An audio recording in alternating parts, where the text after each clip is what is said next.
Hi friends, നമ്മൾ ഇന്ന് നോക്കാൻ പോകുന്നത് ട്രാൻസ്പോർട്ടേഷൻ എഞ്ചിനീയറിംഗ് എന്ന് പറയുന്ന S4 സിവിൽ എഞ്ചിനീയറിംഗ് വിദ്യാർത്ഥികളുടെ ഒരു സബ്ജക്റ്റിനെ പറ്റിയാണ്. ഈ സബ്ജക്റ്റിനെ പറ്റി നോക്കുകയാണെങ്കിൽ സിവിൽ എഞ്ചിനീയറിംഗ് വിദ്യാർത്ഥികൾ പഠിക്കുന്ന one of the core subject ആണ് ട്രാൻസ്പോർട്ടേഷൻ എഞ്ചിനീയറിംഗ്. ഇതിന്റെ ക്രെഡിറ്റ് വരുന്നത് 4 ആണ്. അതുകൊണ്ട് തന്നെ നമ്മൾ വളരെയധികം ഇമ്പോർട്ടൻ്റ് ആയിട്ട് പഠിക്കേണ്ടതുണ്ട്. ഈ ട്രാൻസ്പോർട്ടേഷൻ എഞ്ചിനീയറിംഗ് എന്ന് പറയുന്ന സബ്ജക്റ്റിനെ പറ്റി നോക്കുകയാണെങ്കിൽ തന്നെ നിങ്ങൾക്കിത് റിലേറ്റ് ചെയ്ത് പഠിക്കാൻ പറ്റും. കാരണം എന്ന് വെച്ചാൽ നമ്മൾ ഹൈവേ എഞ്ചിനീയറിംഗിനെ പറ്റിയും റെയിൽവേ എഞ്ചിനീയറിംഗിനെ പറ്റിയും അങ്ങനെ നമ്മൾ കാണുന്ന കാര്യങ്ങളാണ് ഇതിനകത്ത് പഠിക്കുന്നത്. സോ അതുകൊണ്ട് തന്നെ നമുക്ക് റിലേറ്റ് ചെയ്ത് പഠിക്കാൻ പറ്റും.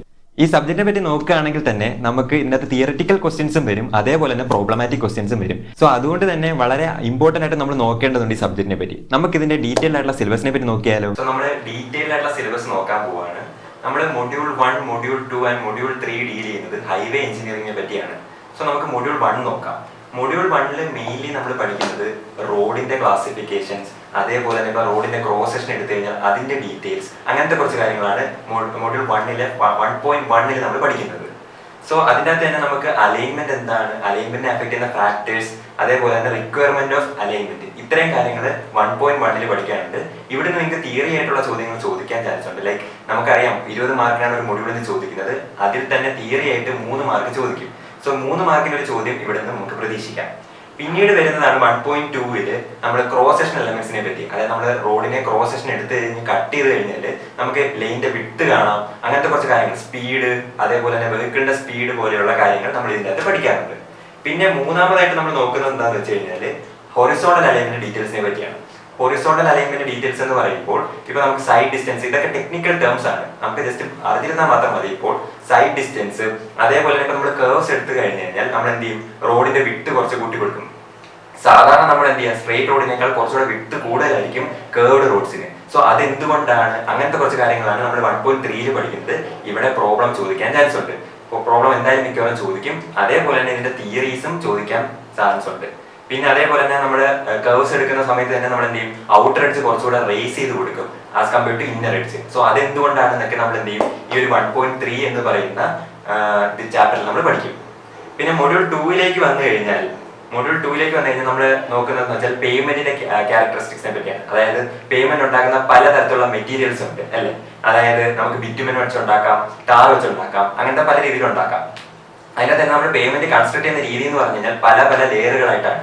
അതിൽ തന്നെ ലാസ്റ്റ് ലെയർ എന്ന് പറയുന്നത് സോയിലിന്റെ ലെയർ ആണ്. അതിനെ നമ്മൾ സബ്ഗ്രേഡ് സോയിൽ എന്ന് വിളിക്കും. സോ അതിന്റെ ക്യാരക്ടറിസ്റ്റിക്സ് എന്താണ്, ബിറ്റുമെന്റെ ക്യാരക്ടറിസ്റ്റിക്സ് എന്താണ്, തുടങ്ങിയ കാര്യങ്ങളൊക്കെയാണ് നമ്മൾ 2.1-ല് പഠിക്കുന്നത്. പിന്നീട് ഈ റോഡ് അഗ്രിഗേറ്റ്സ് നമ്മൾ കൊടുക്കാറുണ്ട്. മെയിൻലി കോഴ്സ് അഗ്രിഗേറ്റ് ആണ് നമ്മൾ റോഡ് അഗ്രിഗേറ്റ് ആയിട്ട് കൊടുക്കുന്നത്. സോ ആ റോഡ് അഗ്രിഗേറ്റിന്റെ ടെസ്റ്റിങ്, അതേപോലെ തന്നെ പ്രോപ്പർട്ടീസ് തുടങ്ങിയ കാര്യങ്ങൾ നമ്മൾ എന്ത് ചെയ്യും, മൊഡ്യൂൾ 2-ല് ഡീൽ ചെയ്യും. അതിന്റെ തന്നെ 2.2-ല് നമ്മൾ ഡീൽ ചെയ്യുന്ന വെച്ചാൽ നമുക്ക് നമ്മുടെ പേയ്മെന്റ് 2 ക്ലാസിഫൈ ചെയ്യാം, ഫ്ലെക്സിബിൾ പേയ്മെന്റ് എന്നും റിജിഡ് പേയ്മെന്റ് എന്നും. സോ ഇതിൽ തന്നെ നമുക്ക് മെയിൻലി പഠിക്കാനുള്ളതെന്ന് വെച്ച് കഴിഞ്ഞാൽ ഫ്ലെക്സിബിൾ പേയ്മെന്റ് ആണ്. അതിന്റെ ഡിസൈൻ കാര്യങ്ങൾ പഠിക്കാനുണ്ട്. നിങ്ങൾ ഡിസൈനിന് കേട്ടോ അവിടെ നമുക്ക് എന്ത് ചെയ്യും, പ്രോബ്ലം ചോദിക്കും. സോ ഇവിടെ IRC 37/2018 പ്രകാരം നമ്മൾ എന്ത് ചെയ്യണം, ഡിസൈൻ മെത്തേഡ്സ് പഠിക്കണം. എങ്ങനെയാണ് നമ്മൾ ഫ്ലെക്സിബിൾ പേയ്മെന്റ് ഡിസൈൻ ചെയ്യുന്നത് എന്ന് നമ്മൾ പഠിക്കണം. പിന്നീട് കൺസ്ട്രക്ഷൻ ഓഫ് ബിറ്റുമിനസ് പേയ്മെന്റ്, അതായത് ബിറ്റുമിൻ വെച്ചുണ്ടാക്കിയ പേയ്മെന്റ് എങ്ങനെ നമുക്ക് കൺസ്ട്രക്ട് ചെയ്യാം, അതിന്റെ പ്രൊസീജിയേഴ്സ് എന്താണ്, സ്റ്റെപ്പ് ബൈ സ്റ്റെപ്പ് പ്രോസസ് എന്താണ് എന്നുള്ള കാര്യങ്ങളൊക്കെയാണ് മൊഡ്യൂൾ 2-ല് നോക്കുന്നത്. ഇതിൽ മോസ്റ്റ്ലി തിയറിയാണ് നമ്മൾ പഠിക്കുന്നത്. ആകെ എന്ത് ചെയ്യും, ഫ്ലെക്സിബിൾ പേയ്മെന്റ് ഡിസൈൻ, അത് വളരെ സിമ്പിൾ ആയിട്ടുള്ള ഒരു ഡിസൈൻ ആണ്. അത്രയും കാര്യങ്ങൾ നമുക്ക് ഇതിൻ്റെ അകത്ത് നോക്കാനുള്ളൂ. മൊഡ്യൂൾ 3-ലേക്ക് വരുന്നാൽ നമ്മൾ നോക്കുന്നതെന്ന് വെച്ച് കഴിഞ്ഞാൽ ട്രാഫിക് എഞ്ചിനീയറിംഗിനെ പറ്റിയാണ്. ഈ ഒരു മൊഡ്യൂളിനെ തന്നെ നമുക്ക് ട്രാഫിക് എഞ്ചിനീയറിംഗ് എന്ന് വിളിക്കാം. അതായത് ഹൈവേ എഞ്ചിനീയറിംഗിന്റെ ലാസ്റ്റ് മൊഡ്യൂളാണ് മൊഡ്യൂൾ 3 എന്ന് പറയുന്നത്. ഇതിൻ്റെ അകത്ത് നമ്മൾ ട്രാഫിക് എഞ്ചിനീയറിംഗിനെ പറ്റിയാണ് പഠിക്കുന്നത്. ട്രാഫിക് എഞ്ചിനീയറിംഗ് തന്നെ അതായത് നമ്മുടെ റോഡിലൂടെ സ്മൂത്ത് ആയിട്ട് നമുക്ക് പോകാനായിട്ട് നമ്മൾ എന്തൊക്കെ പ്രൊവിഷൻസ് കൊടുക്കുന്നു എന്നുള്ളതാണ് ഈ ട്രാഫിക് എഞ്ചിനീയറിംഗ് കൊണ്ട് ഉദ്ദേശിക്കുന്നത്.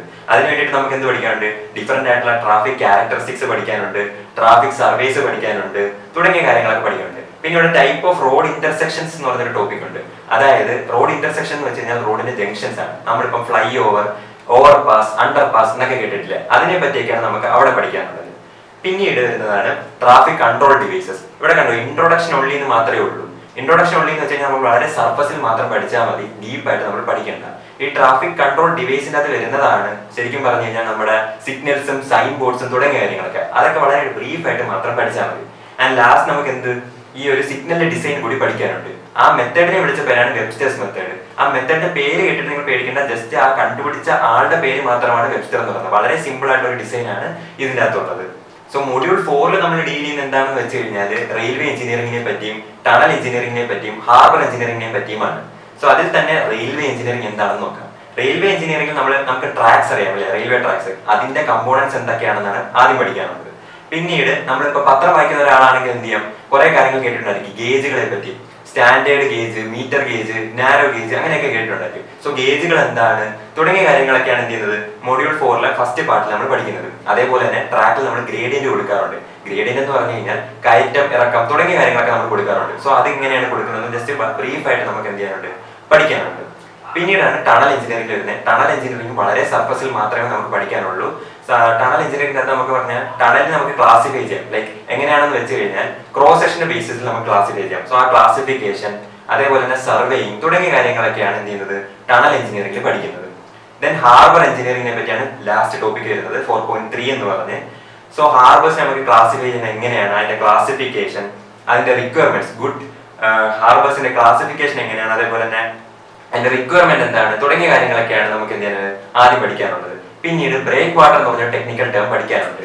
സോ ഈ ബ്രേക്ക് വാട്ടർ എന്ന് വെച്ച് കഴിഞ്ഞാൽ എന്താണ്, അതായത് നമുക്ക് ഈ വേവിന്റെ ഒക്കെ എനർജി ഡിസിപ്പേറ്റ് ചെയ്യാനായിട്ട് കൊടുക്കുന്ന സംഭവമാണ് ബ്രേക്ക് വാട്ടർ എന്ന് പറയുന്നത്. അതേപോലെ നിങ്ങൾ ടെട്രാപോഡ് തുടങ്ങിയ കാര്യങ്ങളൊക്കെ കേട്ടിട്ടുണ്ടായിരിക്കും. സോ അതിനെ പറ്റിയൊക്കെ വളരെ ബ്രീഫ് ആയിട്ട് നമുക്ക് ഇതിനകത്ത് നോക്കാനുണ്ട്.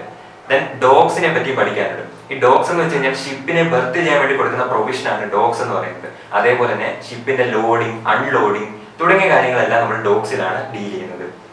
ആൻഡ് ലാസ്റ്റ് മൊഡ്യൂളിലേക്ക് വരികയാണെങ്കിൽ മൊഡ്യൂൾ 5 നമ്മൾ പഠിക്കുന്നത് എയർപോർട്ട് എഞ്ചിനീയറിംഗിനെ പറ്റിയാണ്. എയർപോർട്ട് എഞ്ചിനീയറിംഗ് എന്താണ്, അതേപോലെ തന്നെ കമ്പോണൻസ് ഓഫ് എയർപോർട്ട്, കുറച്ച് ടെക്നിക്കൽ ടേംസ് അവിടെ നമ്മൾ പഠിക്കുന്നുണ്ട്. അതേപോലെ ഒരു നല്ല എയർപോർട്ടിന് വേണ്ടിയിട്ടുള്ള സൈറ്റ് നമ്മൾ എങ്ങനെ സെലക്ട് ചെയ്യും, അതിന്റെ ക്യാരക്ടറിസ്റ്റിക്സ് എന്താണ് തുടങ്ങിയ കാര്യങ്ങൾ അവിടെ ഡീൽ ചെയ്യും. 5.2 വരുന്ന സമയത്ത് നമുക്കറിയാം റൺവേ പറ്റി അറിയാം അല്ലേ. അതായത് നമുക്കിപ്പം ലാൻഡിങ്ങും ടേക്ക് ഓഫും ചെയ്യുന്ന സ്ഥലമാണ് റൺവേ എന്ന് പറയുന്നത്. സോ ആ റൺവേ എങ്ങനെ നമുക്ക് ഓറിയന്റ് ചെയ്യാം, അതിന്റെ ഡയറക്ഷൻ എങ്ങനെ കൊടുക്കാം തുടങ്ങിയ കാര്യങ്ങൾ. അതേപോലെ തന്നെ ഒരു റൺവേ ലെങ്ത് എത്ര വേണം എന്നുള്ള കാര്യങ്ങളൊക്കെയാണ് നമ്മൾ എന്ത് ചെയ്യുന്നത് മൊഡ്യൂൾ 5 പഠിക്കുന്നത്. ഇവിടെ പ്രോബ്ലം ഉണ്ട്. ഇത്രയും കാര്യങ്ങളാണ് നമ്മൾ മൊഡ്യൂൾ 5 പഠിക്കുന്നത്. നിങ്ങൾക്ക് നോക്കി തന്നെ അറിയാൻ പറ്റും transportation engineering as a whole നമുക്ക് എന്തുണ്ട്, തിയററ്റിക്കൽ ആയിട്ടുള്ള ക്വസ്റ്റ്യൻസും ഉണ്ട്, പ്രോബ്ലമാറ്റിക് ആയിട്ടുള്ള ക്വസ്റ്റ്യൻസും ഉണ്ട്. സോ ഇമ്പോർട്ടന്റ് ആയിട്ടുള്ള ഒരു സബ്ജക്റ്റ് ആണ് ഇതെന്ന് പറയുന്നത്.